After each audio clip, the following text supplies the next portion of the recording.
Hey, good afternoon. From the KUOW newsroom, this is Seattle Now. I'm Paige Browning. Coming up, the Trump administration has revoked a scientific finding that climate change is a danger to public health. But climate change is documented as already killing more than 600 people just in the Northwest during our 2021 heat wave. This is the week the Trump administration rewrote how the U.S. attacks climate change. Our environment reporter explains what's going on in a bit. But first, here are today's top stories. It's Thursday, February 12th.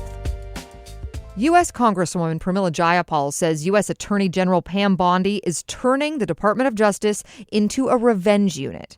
The Washington state Democrat grilled AG Bondi in yesterday's congressional hearing. Representative Jayapal told NPR's Morning Edition that the Attorney General broke the law, known as the Epstein Files Transparency Act, when the Justice Department chose to redact certain information from the files.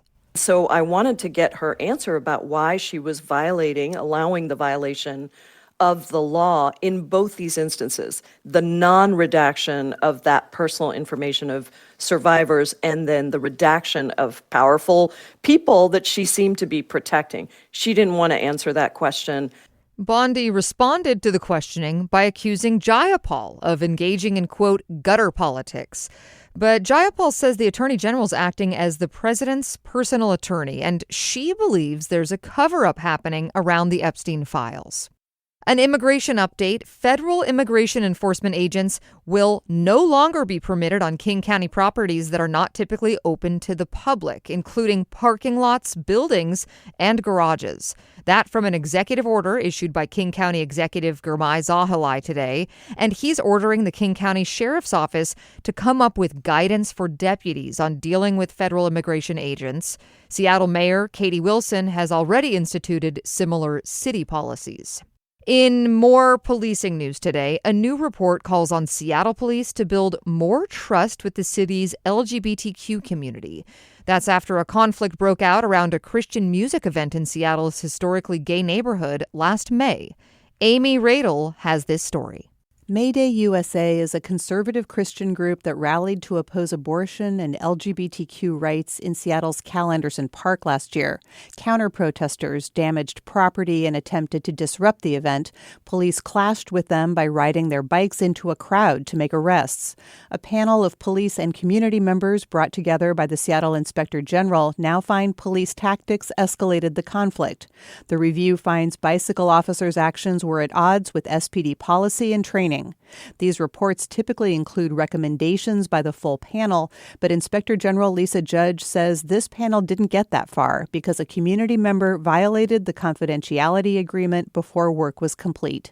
Amy Radel, KUOW News.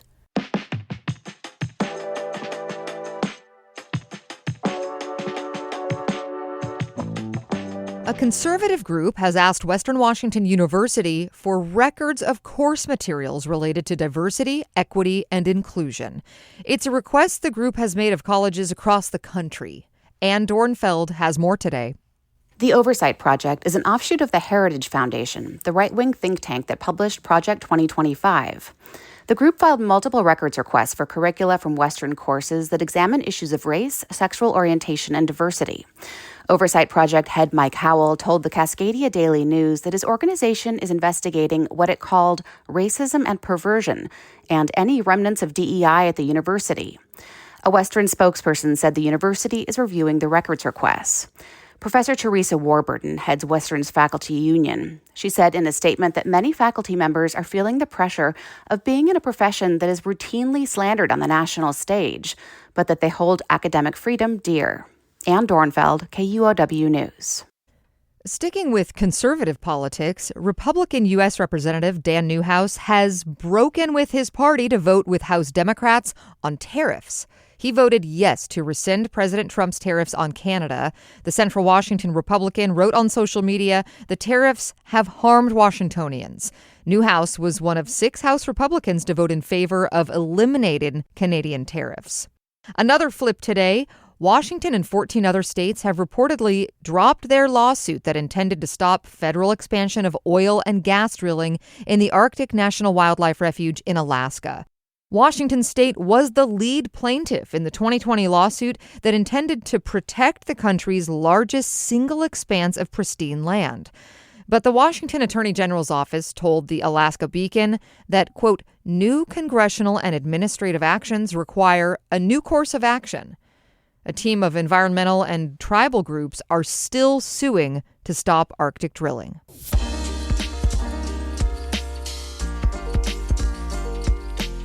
There's a lot of news coming from the short legislative session in Olympia, so here's a roundup today. Washington's elected officials may get extra protection from people who harass them. The House Appropriations Committee approved a bill this week increasing the crime of threatening elected officials to a Class C felony. It also allows those officials more options if they decide to take additional security measures to protect themselves or their property. That's one of the reasons why Gig Harbor Republican Representative Michelle Valdez supports it. I had a stalker myself, and I had to buy cameras and a new alarm system and everything and pay for it all out of pocket. And this will at least allow us to get reimbursed and have a method for that. This bill now moves to the full House for consideration. There's also a bill to make it harder for people to challenge a person's voter registration. That's moving on to the state Senate. House members passed House Bill 1916 this week.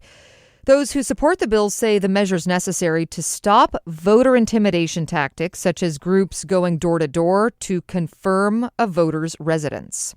And another bill that's advanced in the state Senate would let people bet on in-state college teams at tribal casinos. But Senate Bill 6137 would specifically ban people from wagering on an individual student-athlete's performance. This one now moves on to the state House for further consideration.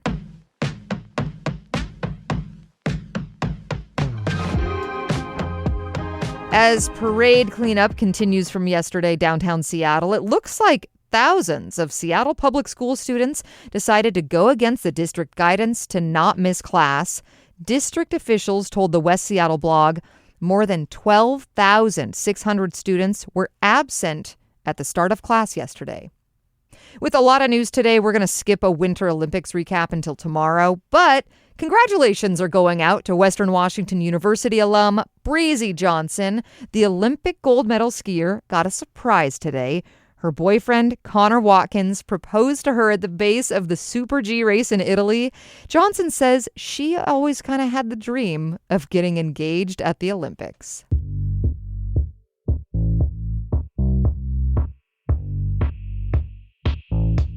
Now for our feature story on the biggest climate announcement in recent U.S. memory.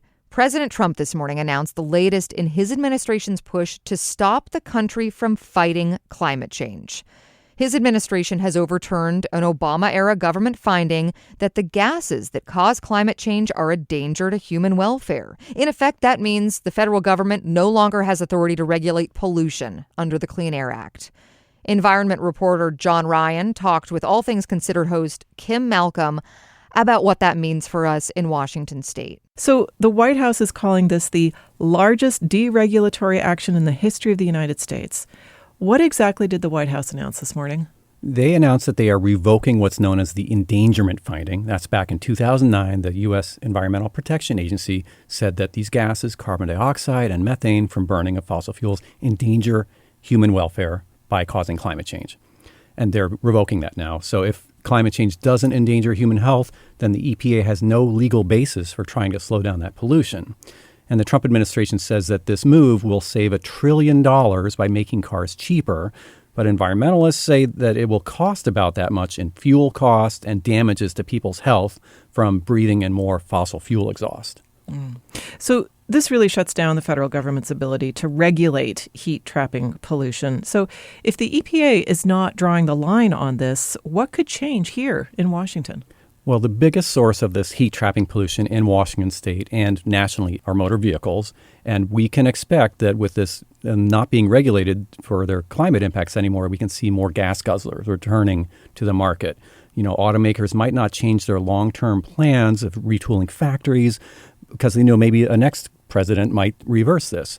But for the next few years, at least, it looks like they'll be able to sell as many gas guzzlers as they want without any kind of consequences from federal regulators or any penalties. Right.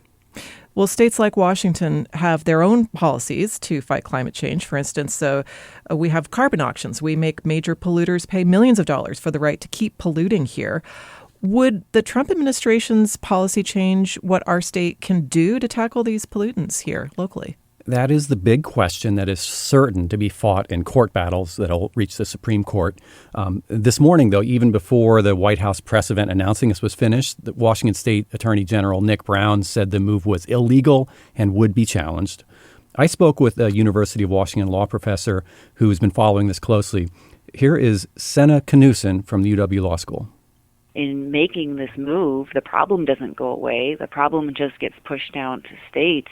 And then you start to see kind of a patchwork of various regulations, and it becomes more costly and more inefficient for everybody. This move doesn't make a lot of sense unless one truly believes that there's no need for climate regulation, which in the face of science feels pretty indefensible at this point. And, President Trump has called climate change a scam and a hoax and even a religion, and that's in contrast to the absolutely worldwide consensus that it is the kind of dominant scientific reality of the 21st century. Yeah. Well, as we've heard, this is already heading to the courts. And if the Trump administration's moves survive those legal challenges, I mean, in the meantime, what does it mean for the environment? I've heard some critics say it could mean more severe flooding, wildfires, dirtier air, these kinds of things. I mean, critics, yes, but also I would say scientists. They've been saying this for years or decades, that these are the sorts of changes we can expect to see more of as our 21st century progresses until we as a species, I guess, can get these emissions under control. And in the short term, if we see more burning of coal or oil, we will see more local health effects from the local pollutants, the particulates, smog-forming things that really can get into people's lungs and do more immediate damage. KUOW's John Ryan reports on the environment. Next time on Seattle Now, it's Casual Friday, and the Seahawks parade this week drew in a lot of people, even some who maybe weren't supposed to be there. There was no school on Wednesday. I'm sorry. I do not. It was, it was like senior skip day, whatever you call that. Oh, so yeah. No. Hear more Friday morning. That's all for today from the KUOW Newsroom in Seattle. Our producer is Brooklyn Jamerson Flowers. I'm Paige Browning. Seattle Now and KUOW are members of the NPR network. See you tomorrow.